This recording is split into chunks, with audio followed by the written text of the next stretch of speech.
Recording in progress. Hey y'all, good afternoon. Today is January 21st, 2024. I'm coming to you from the UC Berkeley Disability Lab the day before the big strike. So hopefully I can get this to you all before that occurs. Today's lecture is going to be an ethnography overview. So for those of you who have taken intro to cultural anthropology, this may be familiar. However, not all of us have taken it, so we're going to go over it. All right. It's always important to know where you came from, the fundamentals, et cetera, et cetera. All right. So I'm going to share screen now. And for those of y'all following at home, we are going to be on the first slide. You should also be able to have the slides. There'll be a copy of it in Canvas in the announcements. Okay. I'm also going to set a timer.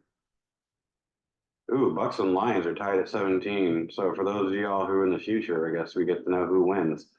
I'm going to set a timer for an hour and 50 minutes. 45 minutes, I guess. Okay. So that'll let us know where we're at on the time scale.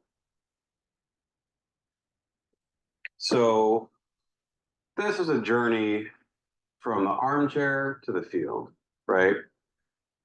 And we'll be going over the timeline of ethnography, how it started as this armchair boys club type of thing to ending up in the field where we are now, right? So what is ethnography? Well, the textbook definition of it is that it's a qualitative research method and a form of social science research that is primarily focused on the systematic study of people and cultures. It's characterized by immersive observation and often participation in the everyday life of the subjects being studied. Ethnographers collect data through various means such as interviews, surveys, personal experiences to understand and describe cultural phenomena. The goal is to gain insight into how people live, their behaviors, beliefs, and the meanings they attribute to their social world. It is a snapshot in time. And the snapshot in time part is not a part of the regular textbook definition, but for me it is. And the reason I say that is imagine you take a snapshot, right? We all have cameras on our phones and we take a snapshot. Sometimes it's a live snapshot. I don't know Android. I have an Apple phone, so that's what I know. And I know sometimes when I take a photo with it, I could hold it down a little bit longer, the button, and it will record more, like a little video. Or I could just take a photo, and then once you hold the button, it'll show people moving around and stuff. But sometimes ethnographies are kind of like that, because whether it's 2024 or 1909, you're only capturing a snapshot in time. You're only capturing those people in that time period. We like to think people aren't monolithic, but we often apply ethnography as a tool, and we think we capture people, but we're in essence making them a monolith, right? In that time frame, in that time period, and saying that they are, these people are this, and that's it, right? Oftentimes there's no history before, there's no history after. It's just here it is, this is it. They haven't moved beyond this, and that's it. And we kind of move on, right? We move on to the next big thing. We move on from the Pacific Islands, we go to Africa. We move on from Africa, we go to South America. We move on to South America, we go to Southeast Asia or wherever, right? And we go and we extract, right? We extract this information from these people, whoever it is we may be working with, and we capture this snapshot in time. A lot of times we don't recognize that this is just them in this time frame. We're not seeing them 20, 30, 40 years down the road.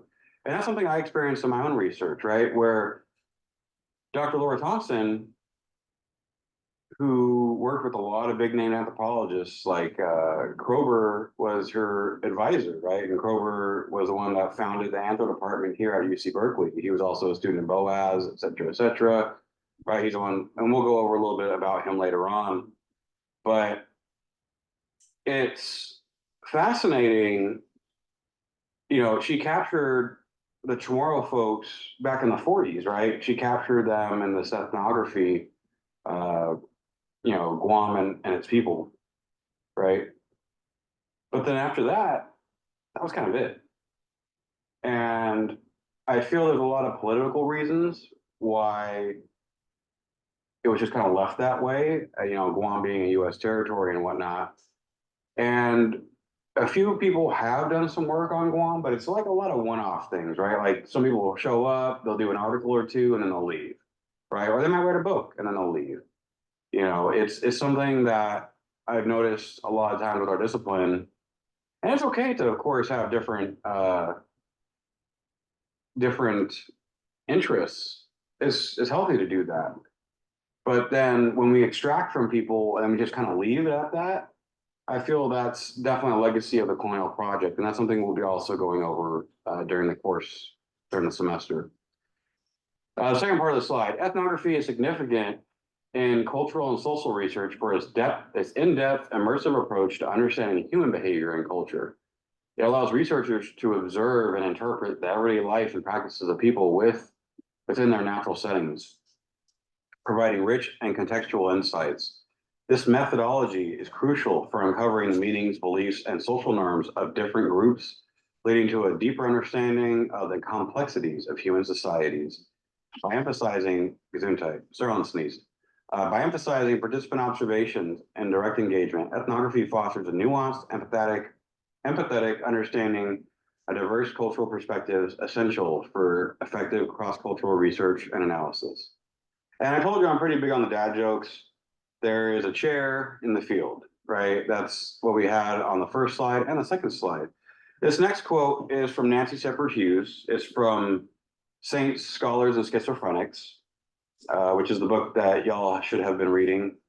So to quote Nancy Shepard Hughes, like poetry, ethnography is an act of translation, and the kind of truth that it produces is necessarily deeply subjective, resulting from the collision between two worlds and two cultures.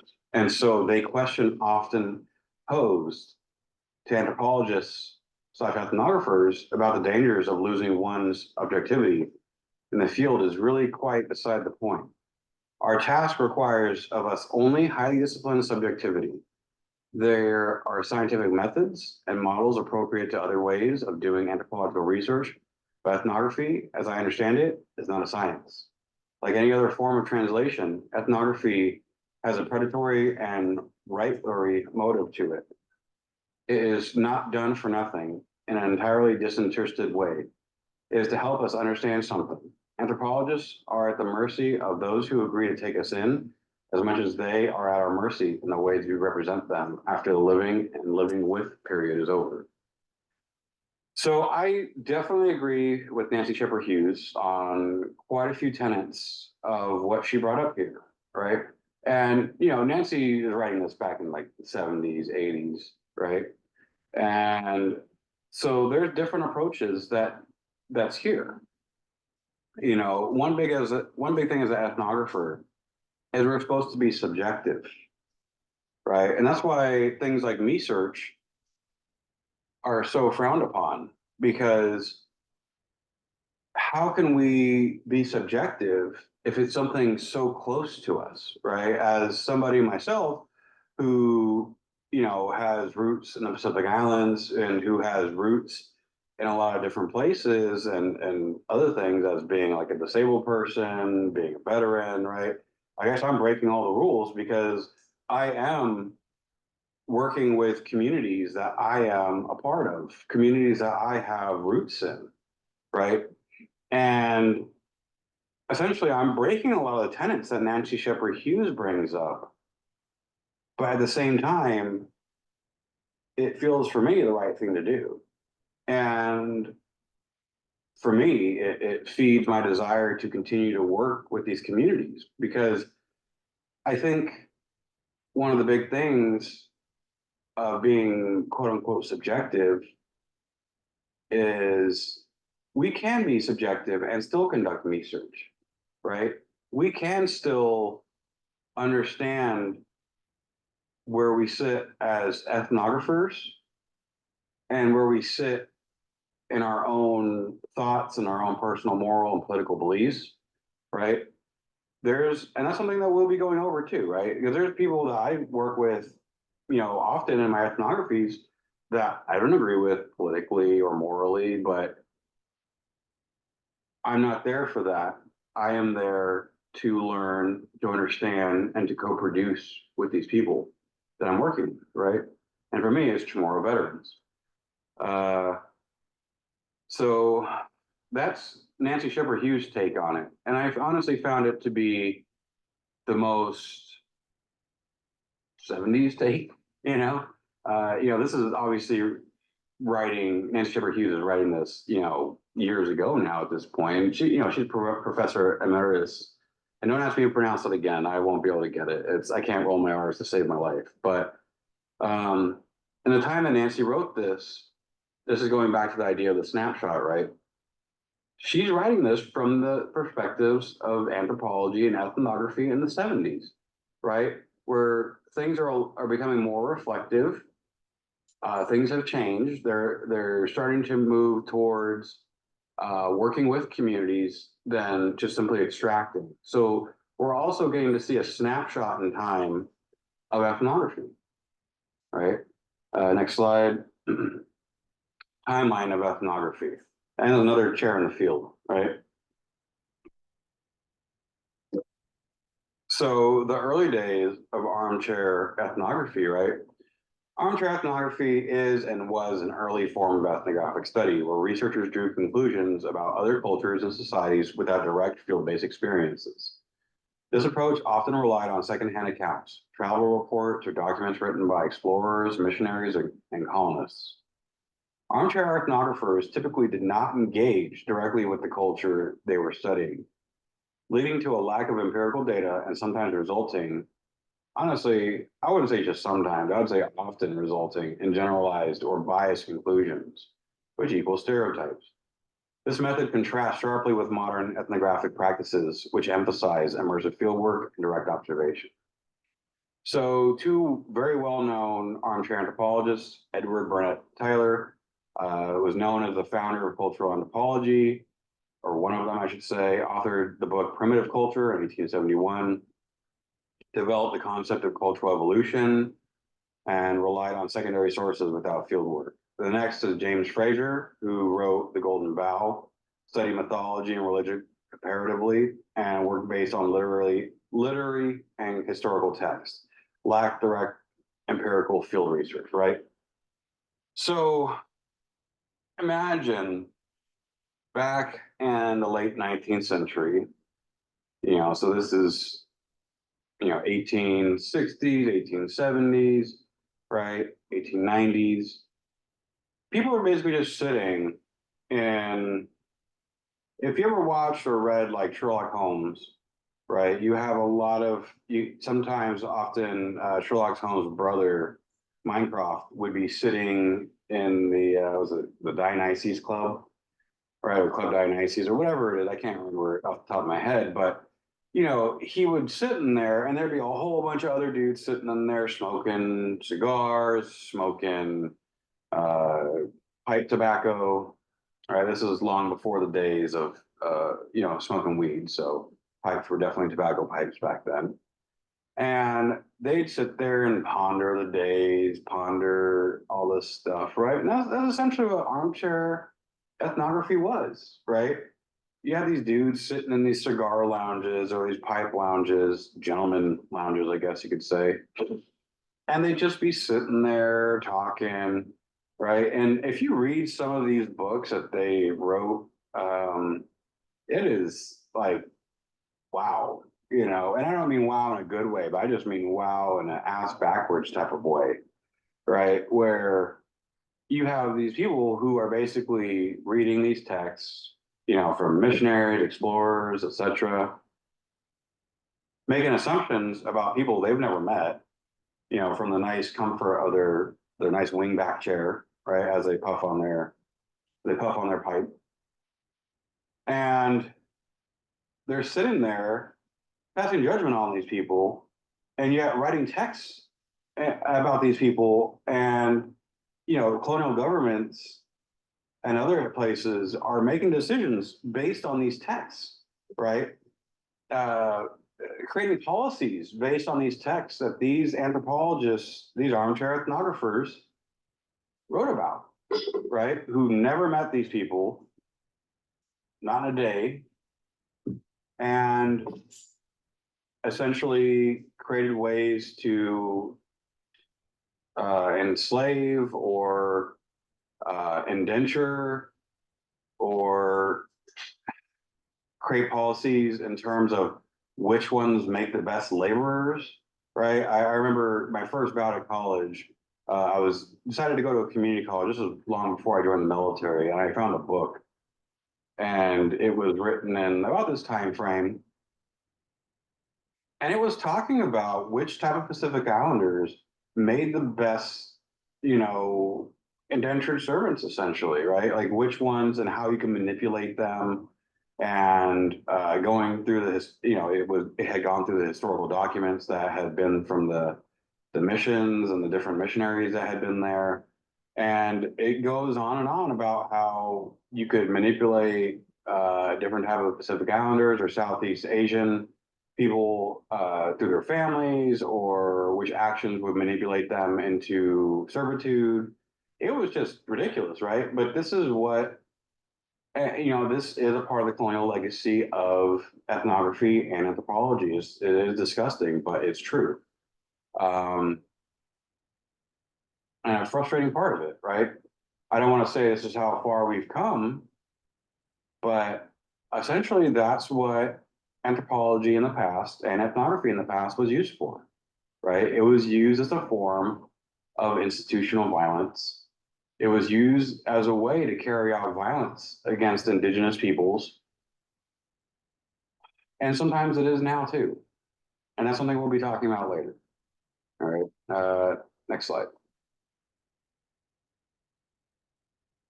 Early day of armchair ethnography, the criticisms, right?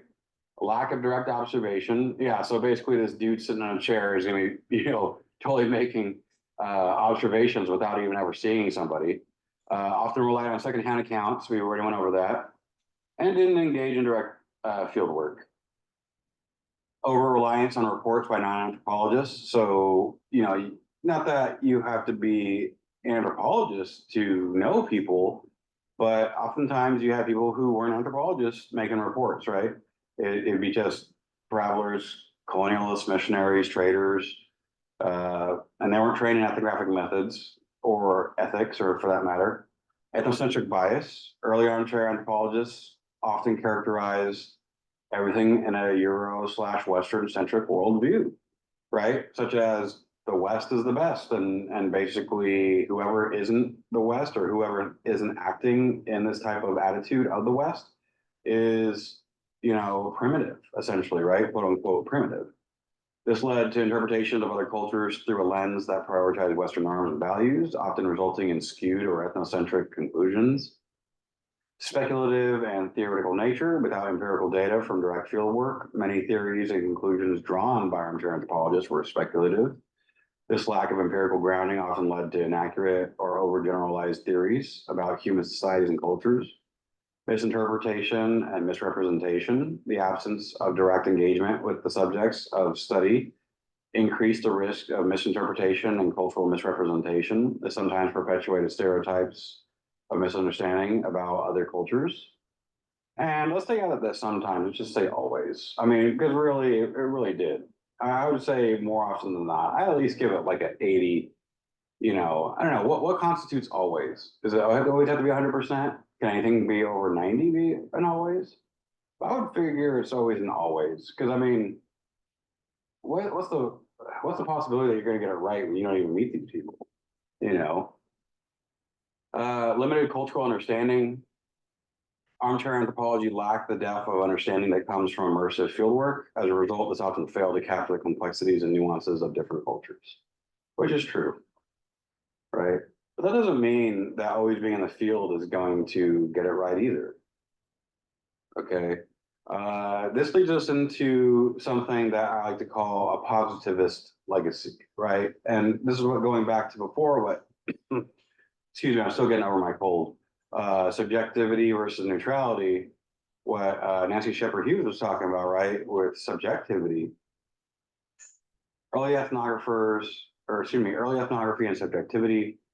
In its early stages, ethnography was often subjective. Early ethnographers, influenced by colonial perspectives, frequently approached cultures with preconceived notions and bias. This subjectivity was marked by an ethnocentric viewpoint where non-Western cultures were often seen through the lens of Western superiority. The interpretive methods used often lack systematic approaches, leading to generalization of misdirection of cultures.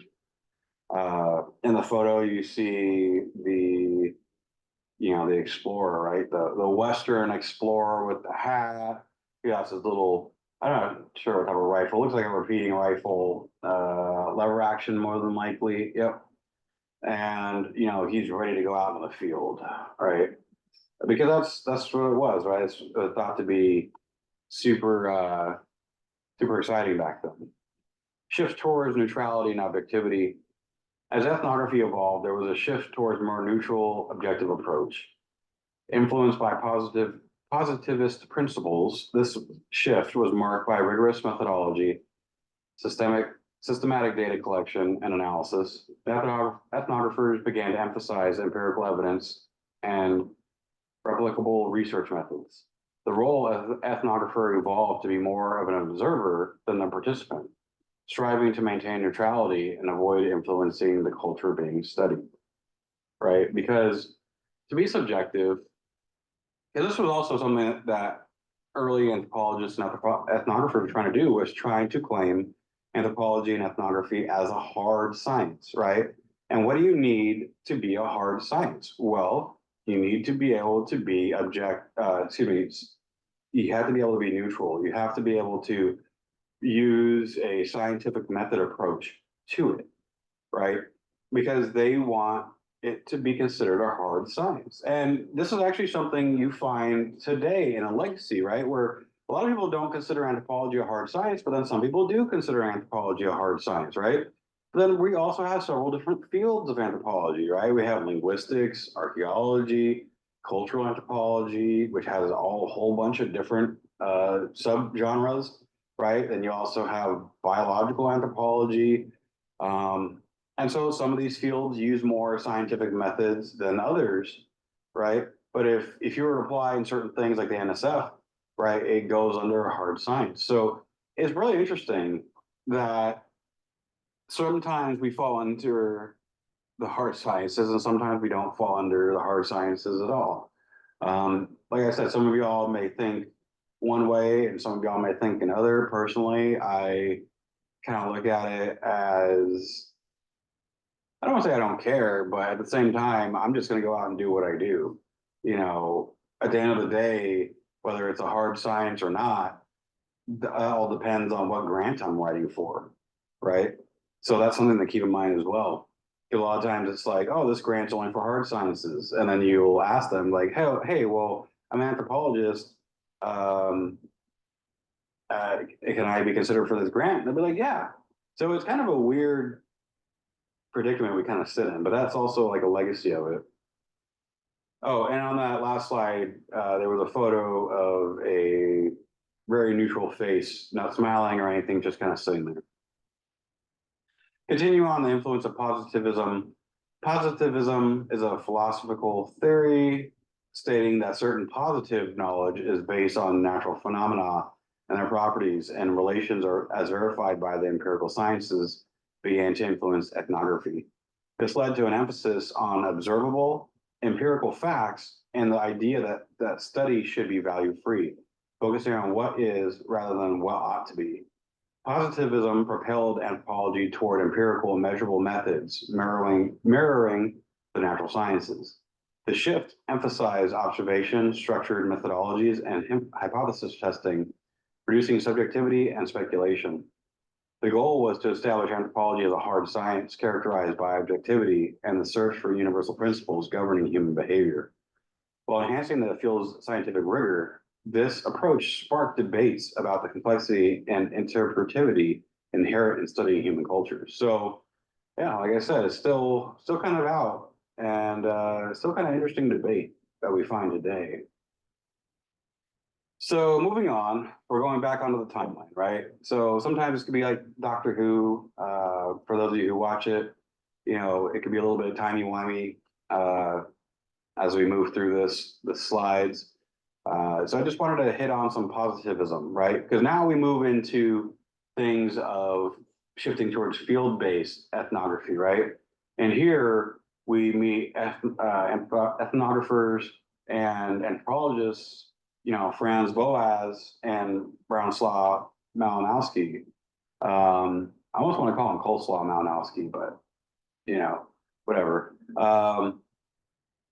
Both of these men heavily impacted and influenced anthropology / ethnography, and we still feel these legacies to this day. Malinowski, who some of you may read about, right, did a lot of work in the Trobriand Islands. And for those of y'all that don't know, I'm going to spill a little bit of tea here on Malinowski, right? Malinowski was an a-hole, all right? The only reason he was there for so long was because of World War One, right? He was Polish, I believe, and so it was one of those things where at the time he wasn't able to move because he had to go basically back to Australia. But Australia was controlled by the UK, and you know the UK was at war with Germany and its allies, and so there was no way that Malinowski was going to be able to go home. So he was basically stuck, right? He was stuck in the Trobriand Islands, and Malinowski did a lot of things that we would look at as unethical today, right? Where he was sleeping with some of the indigenous women. He also didn't really care much for their company. He wrote about this in his journal, and he talked about how he wanted to be around, you know, white Europeans. He didn't really want to be there. He was just stuck there, right? It just happened to be a thing of happenstance. But the happenstance carries on to this day where, you know, he was stuck for about a year and a half on the Trobriand Islands, right? And now, as anthropologists, we're stuck in the field for a year, right? So it might not be as long as Malinowski was stuck out there, but it's still used as the kind of a benchmark to figure out what is required to learn about other cultures. But participant observation is attributed to Malinowski. And this is a cornerstone method in ethnographic research. I'm going to read off the slide now, right? So you can read along with me or whatever. You can listen to the sound of my voice. I know it's very soothing. Forgive my nasally sound. I'm still getting over my cold. But, you know, participant observation is a cornerstone method in ethnographic research where the researcher immerses themselves in the daily life of the subjects they are studying. By actively participating in the community's activities while observing them, the researcher gains a deeper, nuanced understanding of the social and cultural practices of the group. This method allows for a more empathetic and comprehensive view of the community's dynamics, rituals, and everyday interactions. It involves balancing the roles of an observer and a participant to gather rich firsthand insights. The next we have cultural relativism, which is attributed to who's looked at as the father of American anthropology, Franz Boas, right? And so cultural relativism is a critical perspective in anthropology developed by Franz Boas that emphasizes understanding another culture in its own terms, rather than judging it by one's own cultural standards. This approach requires an open mind and the suspension of one's biases and assumptions. It is fundamental in ethnographic work as it allows the researcher to appreciate cultural differences without imposing subjective values. By adopting a culturally relativistic viewpoint, ethnographers aim to provide a more accurate depiction of the cultures they study, respecting their unique values, beliefs, and norms. And the photo that's behind it is a bunch of people sitting in chairs in a circle. And the next slide is Franz Boas. Okay, so Franz Boas, I don't really have too much tea to dump on the dude. You know, for the guy's time, he was pretty damn progressive, right? He had a lot of different people. He had a lot of different people. Sorry, my dogs are playing in the background. You might see them.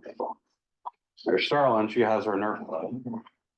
Yeah, see, she has her Nerf ball. So she wants me to play tug of war. So if you don't mind, I'll be playing tug of war while I read over the slide of Franz Boas. But he was often seen as a very progressive person. Starlin, hey, do you mind? Okay. You know, apparently she doesn't mind. She's just going to keep playing. So, okay, so referred to as the father of American anthropology, right? I put a little thing of Darth Vader up there because it's kind of like, in a way, you know, Franz Boas. Wow, I can't. Hold on. Wait a minute. Stop share. And pause recording. Recording in progress. Forgive me, I had to take a break and play with Starlin for a minute because she wanted to play and was not going to let me continue without playing for a minute. So anyway, Franz Boas, often referred to as the father of American anthropology. Franz Boas played a pivotal role in developing anthropology as a rigorous scientific discipline in the U.S. He's known for his work in cultural relativism and for challenging the scientific racism and evolutionary models of the time. So, back then it was things like phrenology, which is like, the quote unquote science of head measuring, right? Because that apparently determined how intelligent somebody was or if they were a criminal or whatever it was. And so Franz Boas was adamantly against that and thought that was ridiculous, right? So he helped he was one of the people that kind of flushed that out and got rid of it as taken seriously as a science, I should say. Some key concepts. Boas introduced the idea that culture is a key factor in shaping human behavior and personality. He advocated for the importance of fieldwork and the collection of empirical data to understand different cultures. The legacy, honestly, I can't really sum it up that well here because Franz Boas' legacy is really, immeasurable at this point, right? But significantly influenced the development of cultural anthropology, emphasizing the importance of understanding each culture in its own context rather than through Eurocentric lenses. His students, including Margaret Mead and Ruth Benedict, continued to shape the field after his death. His other notable students, Zora Neale Hurston, right? I really wanted y'all to be able to read Zora Neale Hurston's work. I just unfortunately ran out of space. But her work is amazing and a lot of it, definitely give it a shot. That's all I'm going to say. I don't want to spoil a lot of it for you, but her work is great. The work that was published and the work that was hidden and wasn't published until long after her death. But her story is also a sad one. But her work is really good, especially in terms of ethnography in the South. It's very good work. Okay, Branislaw Malinowski or Coleslaw Malinowski, whatever we want to call him. All right, contribution. Malinowski is best known for his work in the Trobriand Islands, like you said, which laid the groundwork for the method of participant observation anthropology. His work was groundbreaking in that he lived among the people he was studying, learning their language and participating in their daily activities, which he did because he was stuck there, right? Key concepts. Malinowski emphasized the importance of understanding the natives' point of view, the function of cultural practices and institutions. He was also known for his theory of functionalism, which posted that every aspect of society serves a purpose. Personally, I don't know if I'm a functionalist. I don't think I am. That's a good question, though. What would you describe yourself? I don't think I describe myself as a functionalist. Like, I do understand functionalism. I just don't agree with it. because I feel that systems can be problematic all their own. But anyway, legacy. His methodological contributions to ethnography, particularly the emphasis on fieldwork and holistic understanding of a culture, significantly shaped modern anthropological research methods. And here you can see a photo of Malinowski sitting with some folks from the Trobriand Islands and a photo of Malinowski himself.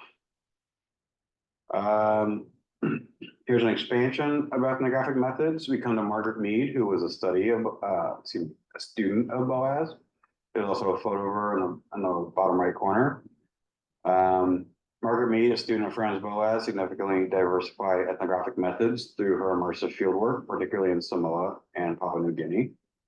Focus on adolescence and gender. Mead's work concentrated on understanding cultural patterns in adolescence, gender roles, and sexual norms, challenging Western assumptions about these topics. And she had an innovative approach. Mead's methodological innovations lay in her holistic, detailed observation and participation in daily life, along with her focus on interviewing and documenting the experiences of individuals, particularly women and children, a demographic often overlooked in earlier studies. So you got to remember, as a being a Western science, in this case, anthropology, we were and still are very patriarchal, where oftentimes you had a lot of people who would only interview men, right? Or work with men. Margaret Mead switched that up, right?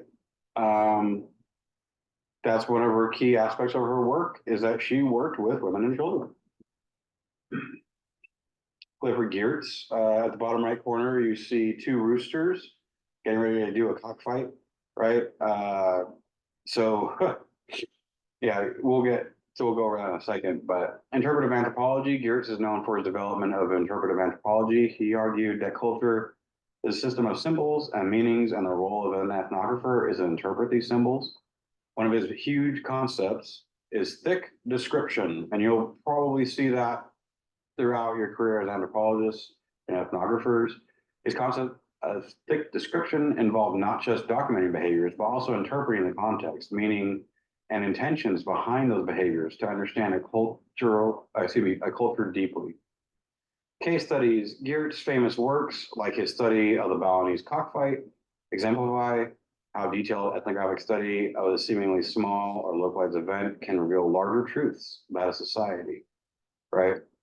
So both of these folks, they were really in like the 50s and on, and contributed to anthropology in that way. The late 1900s, excuse me, it should really be the 20th century, so that's my bad. I kind of goofed on that. So cross that out, or when I share it, it may be crossed out. But for the recording, we'll say 1900s. Whoops. Okay, incorporation of new technologies and broadening of scope. The field of ethnography has witnessed substantial evolution with the integration of digital technologies and the expansion of its research scope. Contemporary ethnographers are utilizing a range of new tools and methodologies to explore diverse and complex cultural landscapes. Contemporary key figures.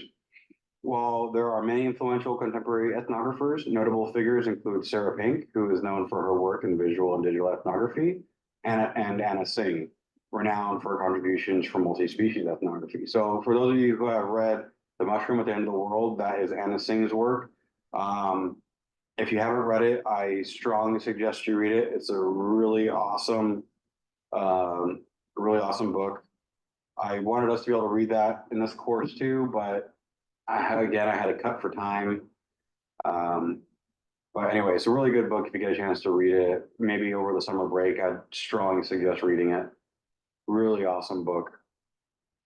Again, the 1900s thing, like I said, that's supposed to be 20th century, but meh, it is what it is at this point.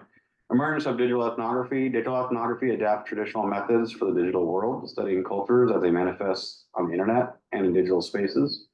It involves the analysis of online communities, social media behaviors, and digital interactions, reflecting how digitalization has transformed social and cultural practices. Multi-species ethnography. This innovative approach extends ethnographic study beyond human subjects to include the relationships between humans and other species.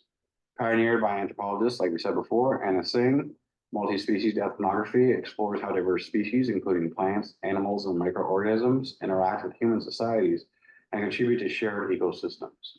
It challenges anthropocentric perspective and enriches our understanding of social ecology systems. The image to the right is of somebody conducting an interview with someone who looks like Noam Chomsky being interviewed. So in terms of contemporary perspectives with the positivist legacies, today the debate between subjectivity and neutrality remains central in ethnographic discourses. Many modern ethnographers acknowledge that complete objectivity is unattainable. Instead, they strive for reflexivity, allowing their biases and perspectives in their work. There is an understanding that ethnographers' backgrounds, perspectives, and interactions with their subjects will inevitably influence their interpretations. The focus has shifted towards achieving a balance, being aware of one's subjectivity while striving for academic rigor and ethical research practices.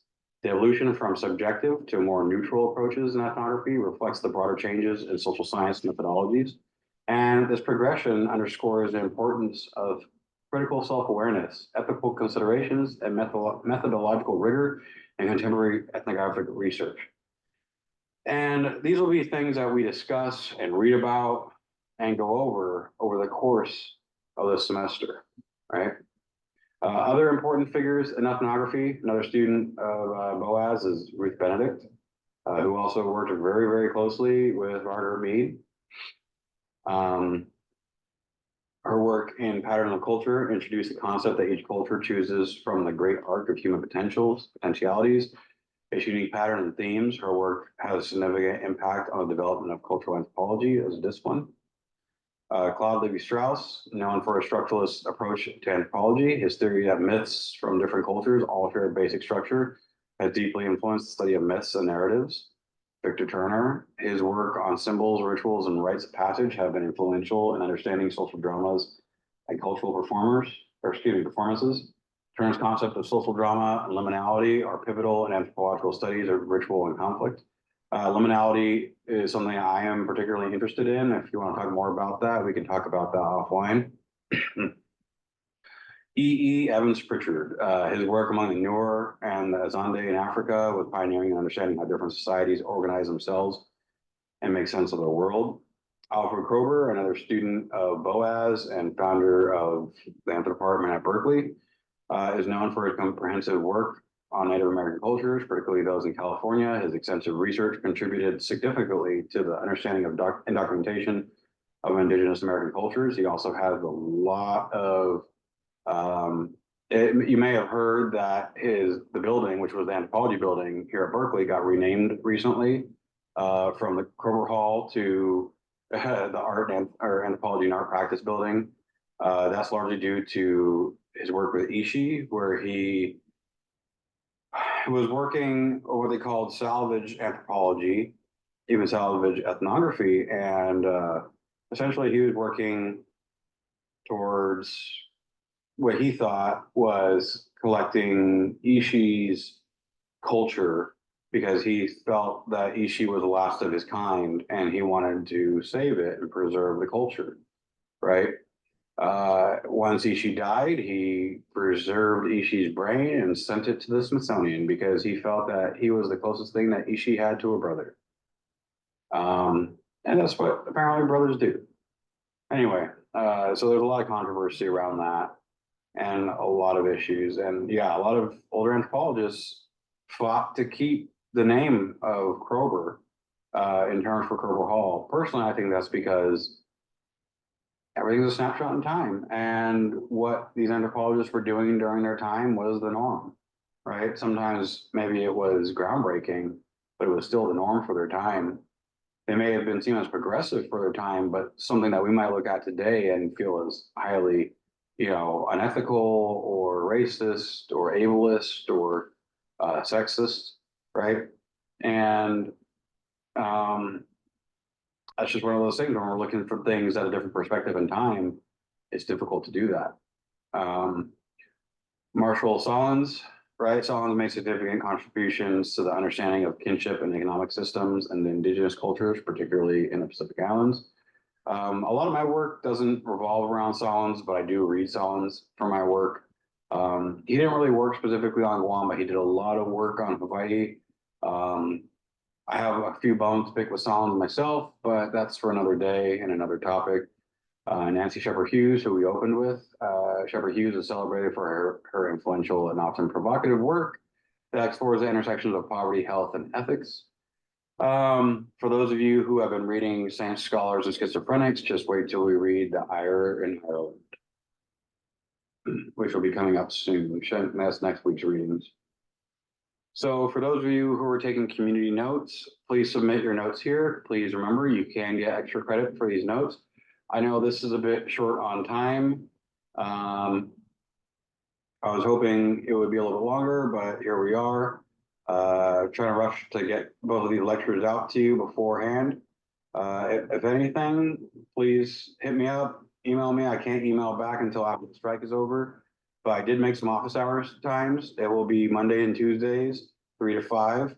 There'll be office hours. They should already be on the canvas that you can sign up for. And that's it. So I'm going to stop share and stop recording. So have a good one, y'all.